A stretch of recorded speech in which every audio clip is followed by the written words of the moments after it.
नमस्कार, स्वागत है एलएनएम नोट्स में। इस वीडियो में हम लोग बात करने वाले हैं मुख्यमंत्री कन्या उत्थान योजना के बारे में।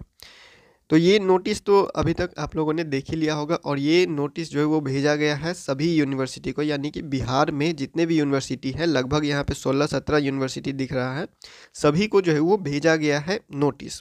और इस नोटिस में क्या कहा जा रहा है, आपको क्या करना है और किस बात को ध्यान रखना है, उसके बाद आपका जो ऑनलाइन अप्लाई होगा वो कब से हो सकता है, कब से संभावना है कि ऑनलाइन अप्लाई जो है वो स्टार्ट हो जाए स्कॉलरशिप के लिए, जो कन्या उत्थान है 50,000 के लिए, उसका आपको जो है वो कब से ऑनलाइन अप्लाई करना है और क्या क्या डॉक्यूमेंट आपको रेडी करना है, क्या सब कागज़ आपको या फिर डिटेल रेडी करके रखना है ताकि ऑनलाइन अप्लाई हो या फिर ऑनलाइन अप्लाई करने के बाद आपका जो फॉर्म है वो रिजेक्ट ना हो। ठीक है, तो सभी चीज़ हम लोग जो है वो इस वीडियो में जान लेते हैं, क्लियर कर लेते हैं। उसके बाद आप अपना आगे का प्रोसेस कर सकते हैं।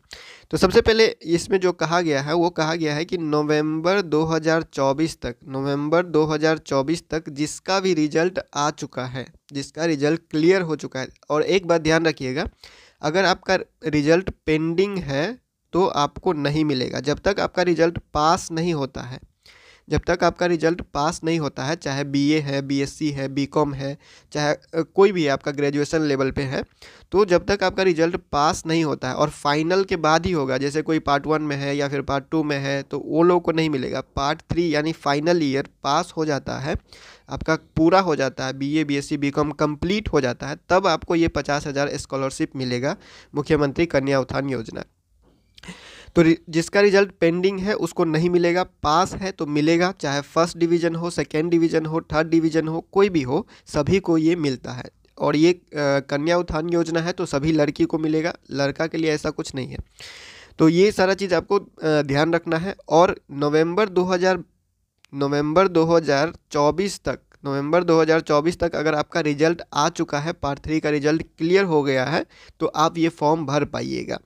लेकिन ध्यान क्या रखना है, तो जैसे सेशन 21-24 वाले स्टूडेंट हैं, सेशन 21-24 के हैं, उसको कुछ नहीं करना है। सेशन 21-24 वाले को कुछ नहीं करना है। अगर आप ललित नारायण मिथिला यूनिवर्सिटी दरभंगा से हैं तो फोकस उसी यूनिवर्सिटी को, ज़्यादातर जानकारी आपको इस चैनल पे उसी यूनिवर्सिटी से रिलेटेड मिलेगा।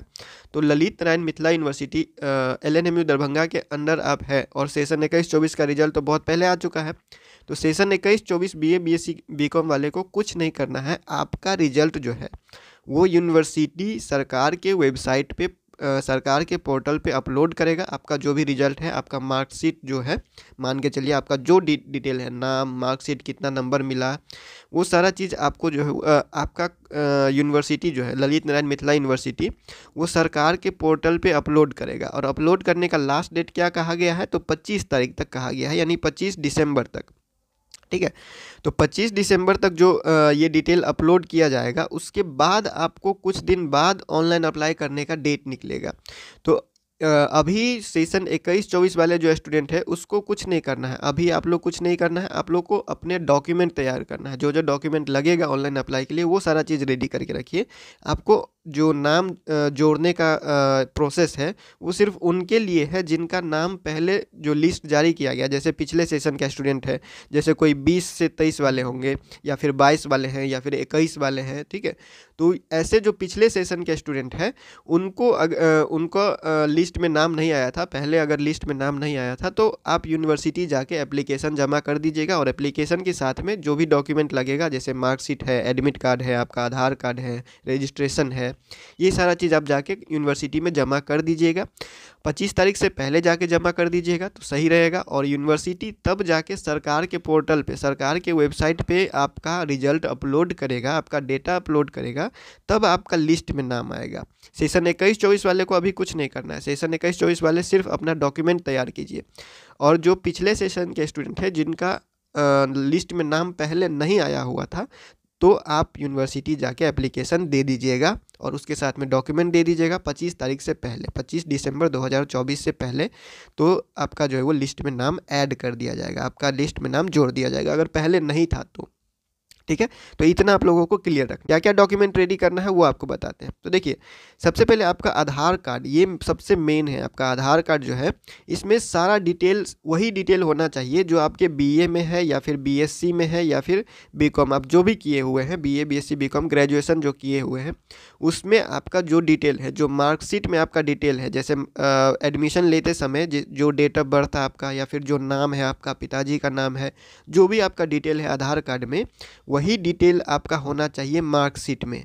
दोनों में मैच होना चाहिए। और नाम हर जगह, बैंक में भी वही नाम होना चाहिए, वही डेट ऑफ बर्थ होना चाहिए। मतलब एक डिटेल हर जगह सेम होना चाहिए, एक एक स्पेलिंग। जैसे किसी का नाम राम है, RAM, या फिर आधार कार्ड में RAMM कर दिया है, तो ऐसे में क्या होगा, आपका रिजेक्ट हो जाएगा फॉर्म। ठीक है।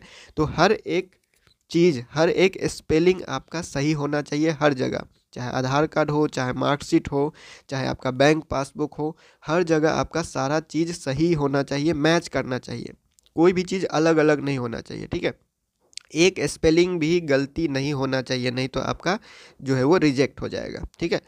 तो ये आपको ध्यान रखना है। अगर आधार कार्ड में कुछ भी चीज़ गलती है, चाहे मोबाइल नंबर खो गया है, मोबाइल नंबर अपडेट नहीं है, तो ये सारा चीज़, मोबाइल नंबर लिंक नहीं है तो मोबाइल नंबर लिंक करवा लीजिएगा। आधार कार्ड में कुछ गलती है तो सुधार करवा लीजिए अभी। ठीक है।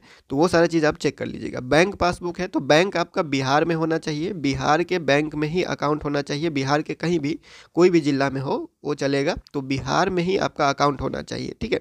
इस बात का ध्यान रखिएगा। और अकाउंट में आपका नाम, date of birth, account number और आधार सीडिंग होना चाहिए। आधार लिंक और आधार सीडिंग दोनों अलग अलग चीज़ होता है। तो बैंक में जाके या फिर ऑनलाइन भी आप चेक कर सकते हैं कि आधार सीडिंग क्या होता है और आधार सीडिंग को आप कैसे चेक करेंगे।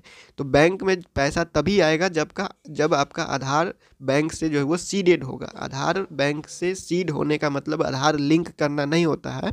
आधार लिंक और आधार सीड, ये दोनों अलग अलग चीज़ होता है। तो इस बात का भी ध्यान रखिएगा। आधार सीडिंग सबसे ज़्यादा ज़रूरी है पैसा आने के लिए। अगर सब कुछ वेरीफाई हो भी गया और बैंक से आधार आपका सीड नहीं है बैंक अकाउंट से, तो आपका पैसा नहीं आएगा। ठीक है। तो बैंक अकाउंट का भी सबसे पहले आपको रेडी करना है, बैंक पासबुक, और बैंक में जाके सब कुछ चेक कर लेना है कि सब कुछ सही चल रहा है या नहीं चल रहा है, या आधार सीडिंग है या नहीं है। ठीक है। तो ये सारा चीज़ भी चेक कर लीजिएगा। उसके बाद मार्कशीट, आपका ग्रेजुएशन का मार्कशीट पास होना चाहिए और आपके पास होना चाहिए, ओरिजिनल मार्कशीट आ चुका होना चाहिए। और यूनिवर्सिटी डेटा तो अपलोड कर ही देगा सरकार की वेबसाइट पे, तो मार्कशीट भी आप रेडी कर लीजिएगा, ओरिजिनल रेडी करिएगा। ठीक है। उसके बाद आते हैं यहाँ पे जो भी लिखा हुआ है, जैसे कास्ट है, इनकम है और रेसिडेंट है, तो इसमें आप जो है वो जब आप अप्लाई कीजिएगा या फिर जब भी आप कहीं पे भी अप्लाई कीजिए या फिर खुद से अप्लाई कीजिए, तो एक बार अप्लाई कीजिएगा तो ये तीनों अप्लाई कर लीजिए, जाति, निवास और आय, तीनों अप्लाई कर लीजिएगा। और उसमें सबसे ज़्यादा ज़रूरी है ये, ठीक है, रेसिडेंस, यानी कि आपका जो निवास प्रमाण पत्र है, ये सबसे ज़्यादा ज़रूरी है। इसको नया अप्लाई कर लीजिए और उसमें भी नाम, नाम जो भी है आपका नाम, पिताजी का नाम, मम्मी का नाम, ये सारा चीज़ जो होता है, इसमें एक एक स्पेलिंग सही होना चाहिए, हर जगह सही सही हर चीज़ मैच करना चाहिए। ठीक है। एक भी स्पेलिंग गलती नहीं होना चाहिए कहीं पे। ठीक है। तो जो भी गलती है अभी सुधार करवा लीजिए। तो सबसे ज़्यादा क्या है यहाँ पे, निवास प्रमाण पत्र, तो ये भी आप बना लीजिएगा। ठीक है। उसके बाद मोबाइल नंबर, तो मोबाइल नंबर जहाँ पे भी अगर आप दिए हुए हैं, जैसे बैंक में कोई मोबाइल नंबर दिया हुआ है, जैसे आधार कार्ड में लिंक है कोई मोबाइल नंबर, तो ये सारा मोबाइल नंबर एक्टिव होना चाहिए। ठीक है। मोबाइल नंबर एक्टिव मतलब कि चालू होना चाहिए, रिचार्ज रहना चाहिए, मोबाइल पे OTP जाना चाहिए जब आप अप्लाई कीजिएगा तब। ठीक है। तो सारा कुछ जो है वो अभी सुधार करवा लीजिए। ईमेल ID अगर आपके पास नहीं है तो ईमेल ID बना के रख लीजिएगा, फ़ोटो लगेगा आपको और सिग्नेचर, ये सारा चीज़ तो उसी समय हो जाएगा जब आप अप्लाई कीजिएगा। ठीक है। तो ये सारा चीज़ आपको डॉक्यूमेंट रेडी करके रखना है। सबसे ज़्यादा जरूरी आधार कार्ड, बैंक पासबुक, ग्रेजुएशन का मार्कशीट और निवास प्रमाण पत्र। ठीक है। निवास प्रमाण पत्र, ये सारा चीज़ रेडी कर लीजिएगा। मोबाइल नंबर, ईमेल ID, यही मेन है आपका, यही सारा चीज़ मेन है जिससे आपका वेरिफिकेशन होता है। तो देखिए यहाँ पे वेरिफिकेशन का स्टेप दिया हुआ है, जैसे कि ये आधार नंबर है तो आधार नंबर यहाँ से वेरीफाई हो जाता है। उसके बाद है बैंक DBT इनेबल, देखिए यहीं पे आधार सीडेड लिखा हुआ है, यानी कि जिसका बैंक से आधार सीडिंग नहीं रहेगा उसका यहीं पे रिजेक्ट हो जाएगा और बाद में वो प्रोसेस नहीं होगा, पैसा नहीं आएगा। फिर है रेसिडेंशियल डिटेल, यानी कि जो आपका निवास प्रमाण पत्र है या निवास के लिए जो भी आप डिटेल डालते हैं, कहाँ पे आप है जो भी आपका निवास प्रमाण पत्र के हिसाब से जो डिटेल डालते हैं उसको वेरीफाई करते हैं, ठीक है। वहाँ पे आपको सर्टिफिकेट नंबर देना पड़ता है, वो वेरीफाई होता है। रेजिडेंशियल स्टेटस बस यही चेक होता है, ये वेरीफाइड है यहाँ पे। जैसे यहाँ पे देख सकते हैं नाम वेरीफाई होगा, आधार कार्ड वेरीफाई होगा, आपका निवास प्रमाण पत्र जो है वो वेरीफाई होगा, पापा का नाम वेरीफाई होगा।